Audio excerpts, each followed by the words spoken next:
नमस्कार मित्रों, आपका पुनः स्वागत है आपके अपने चैनल शेखर एस्ट्रोलॉजी में। लग्न के आधार पे शुक्र के 12 भाव में क्या प्रभाव होते हैं, इस श्रृंखला में आज हम लेकर आए हैं सिंह लग्न की चर्चा, सिंह राशि की चर्चा। यानी अगर आपका जन्म सिंह लग्न में हो तो शुक्र के कुंडली के 12 भाव में विराजमान होने से क्या लाभ या हानि होती है, इस पे चर्चा शुरू करें। आइए चर्चा को शुरू करने से पहले जानते हैं शुक्र की कुछ मूलभूत बातें। शुक्र वृष और तुला राशि में स्वग्रही के माने जाते हैं, यानी शुक्र स्वराशि के वृष और तुला राशि में कहे जाएंगे। शुक्र मीन राशि में उच्च राशि के एवं कन्या राशि में नीच राशि के माने जाते हैं। उच्च का शुक्र अपने नैसर्गिक गुणों को बढ़ा देता है, जबकि नीच का शुक्र अपने नैसर्गिक गुणों को कम कर देते हैं। आइए जानते हैं कि सिंह लग्न में शुक्र के क्या प्रभाव होते हैं। सर्वप्रथम सिंह लग्न में शुक्र क्या स्थिति रखते हैं, उसके लिए चार्ट में जैसा कि हम देख रहे हैं कि शुक्र तृतीय भाव के स्वामी होते हैं एवं कर्म भाव के स्वामी होते हैं, यानी तीसरा और 10वां भाव के स्वामी होते हैं। तृतीय भाव हालांकि त्रिशदाय भाव के अंतर्गत आता है, परंतु त्रिशदाय भाव में तृतीय भाव कम अशुभ माना जाता है। अतः यहाँ शुक्र 10म भाव के फल विशेष रूप से देते हैं। दशमेश के रूप में शुक्र एक शुभ ग्रह बन जाते हैं। आइए जानते हैं कि शुक्र के विभिन्न भाव में अवस्थित होने से क्या लाभ और हानि प्राप्त होती है। सर्वप्रथम चर्चा करते हैं सिंह लग्न में ही शुक्र के विराजमान होने की। लग्न में यदि शुक्र विराजमान हो जाए तो यह निश्चित मानिए कि सिंह राशि का प्रभाव शुक्र पे विशेष रूप से होता है। आप विशेष आकर्षण शक्ति रखते हैं, लोगों के बीच में आपकी लोकप्रियता होती है। साथ ही साथ एक विशेष बात आप में देखने को मिलती है कि आप छोटे बच्चे को विशेष पसंद करते हैं। शुक्र का यहाँ विराजमान होना, कर्म भाव के स्वामी का शुभ स्थान पे आना कर्म के क्षेत्र में भी लाभ देते हैं एवं ये शुक्र आपको भौतिक सुख भी विशेष रूप से देते हैं। कुल मिलाकर लग्न में विराजमान होने से शुक्र के शुभ फल विशेष रूप से प्राप्त होते हैं। यदि चर्चा की जाए शुक्र के द्वितीय भाव में विराजमान होने की, द्वितीय भाव में विराजित होकर शुक्र एक शुभ ग्रह नहीं रह जाते हैं। हालांकि द्वितीय धन भाव में विराजमान होना एक शुभ स्थिति है, परंतु नीच राशि के शुक्र हो जाने से शुक्र के नैसर्गिक गुणों में कमी आ जाती है। यानी धन संपत्ति जैसे मामलों को लेकर आपको नीच राशि के शुक्र कुछ न कुछ बाधा विघ्न और परेशानी अवश्य देते हैं। अतः यहाँ शुक्र की स्थिति अच्छी नहीं मानी जाएगी। चर्चा अगर हम करें तीसरे भाव में शुक्र के विराजमान होने की, तीसरे भाव में भी शुक्र स्वग्रही के हो जाते हैं। यहाँ शुक्र 10म भाव के अधिपति होकर विशेष लाभकारी बन जाते हैं। शुक्र आपको पराक्रम बढ़ाते हैं। साथ ही साथ कला, सुंदरता, संगीत जैसे शुक्र के चीजों में आपकी रुचि विशेष रूप से बढ़ जाती है। आप इन क्षेत्रों से लाभान्वित भी होते हैं। छोटे भाई बहन से विशेष लाभ प्राप्त करते हैं। खासकर शुक्र यहाँ विराजित होने से बहनों का सहयोग आपको जीवन में मिलता है। तृतीय भाव के बाद चर्चा करें अगर चतुर्थ भाव में शुक्र के विराजमान होने की।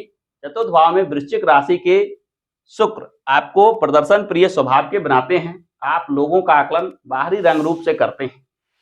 आप अपने घर को लेकर भी प्रदर्शन प्रिय होते हैं, यानी घर में आप सजावट की चीजों को लगा रखते हैं एवं अपने घर को साज संवार कर ऐसा रखते हैं कि लोग उससे आकर्षित हो।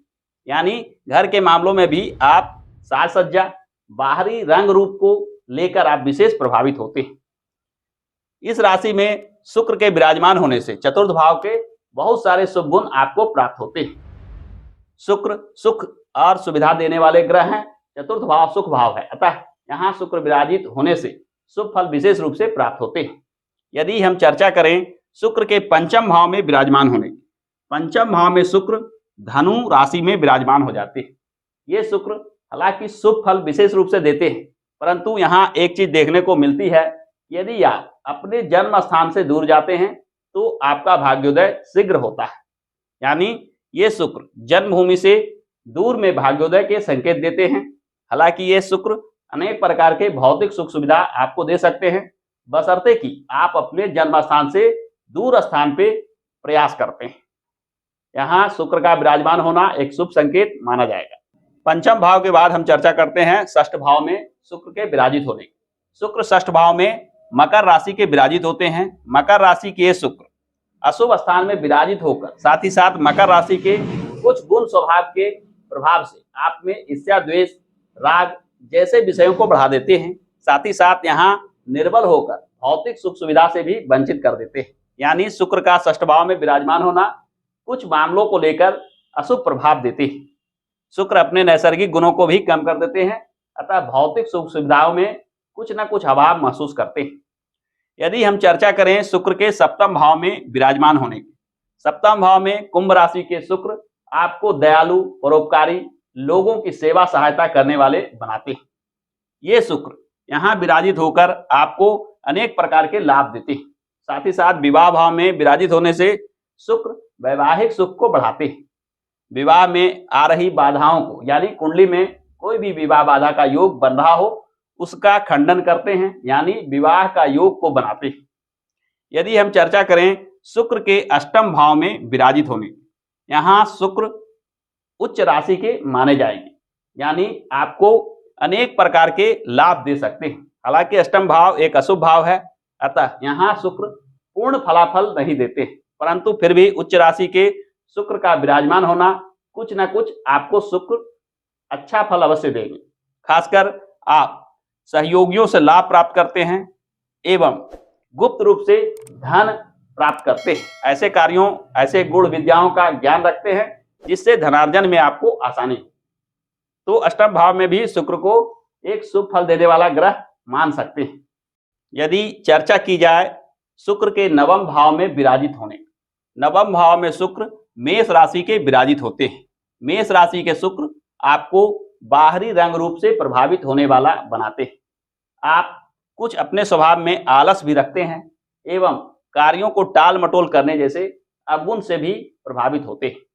परंतु भाग्य भाव में शुक्र का विराजमान होना भौतिक सुख सुविधा के लेकर एक अच्छा संकेत माना जाएगा।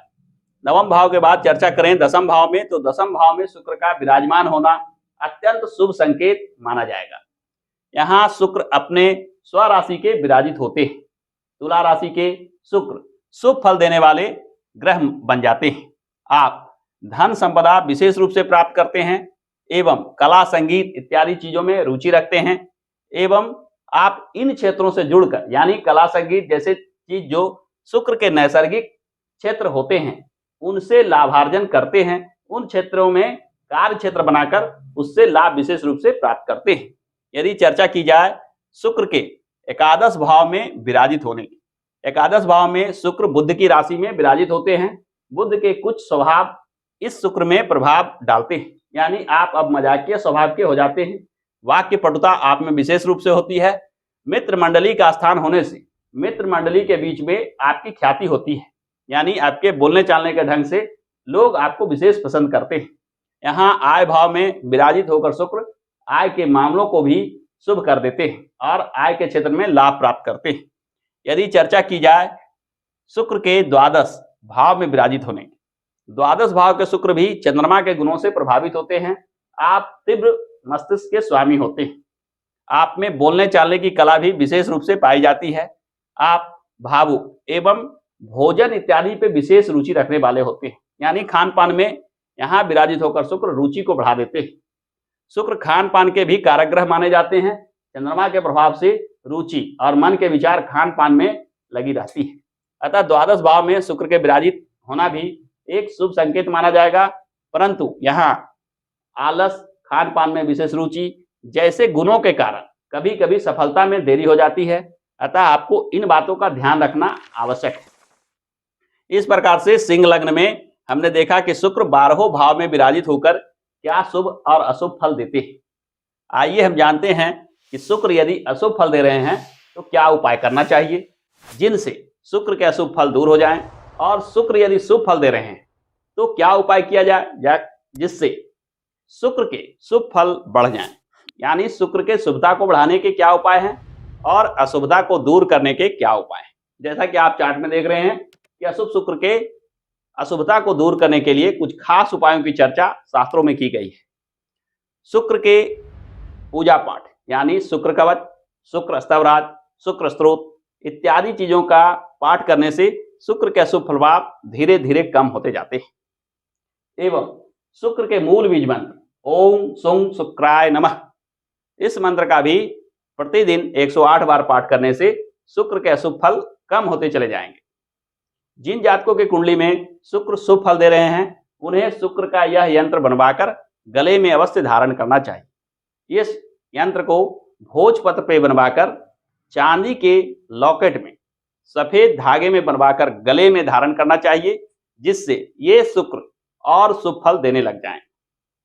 यदि चर्चा की जाए शुक्र के अशुभ फल को दूर करने की, तो दान का भी महत्व बताया गया है। शुक्र के वस्तुओं का दान करना शुक्र के अशुभ फल को कम कर देता है। शुक्र के वस्तुओं की अगर चर्चा की जाए तो चावल, आटा, दही, मिश्री, घी, सफेद वस्त्र इत्यादि चीजों को शुक्र के वस्तु मानी जाती है। इन वस्तुओं का आप दान करते हैं तो शुक्र के अशुभ फल कम होते चले जाते हैं। तो इस प्रकार से हमने देखा कि सिंह लग्न में शुक्र के क्या शुभ और अशुभ फल होते हैं, शुक्र के शुभता एवं अशुभता को बढ़ाने घटाने के लिए क्या उपाय करना चाहिए एवं शुक्र से मिलने वाले लाभ को कैसे बढ़ा सकते हैं। तो आज के चर्चा में सिंह लग्न में इतना ही। अगले वीडियो में लेकर आऊंगा कन्या लग्न की चर्चा और जानेंगे कि कन्या लग्न में शुक्र क्या प्रभाव देते हैं, शुक्र के क्या फलाफल होते हैं। तो आज के लिए अनुमति दीजिए। धन्यवाद।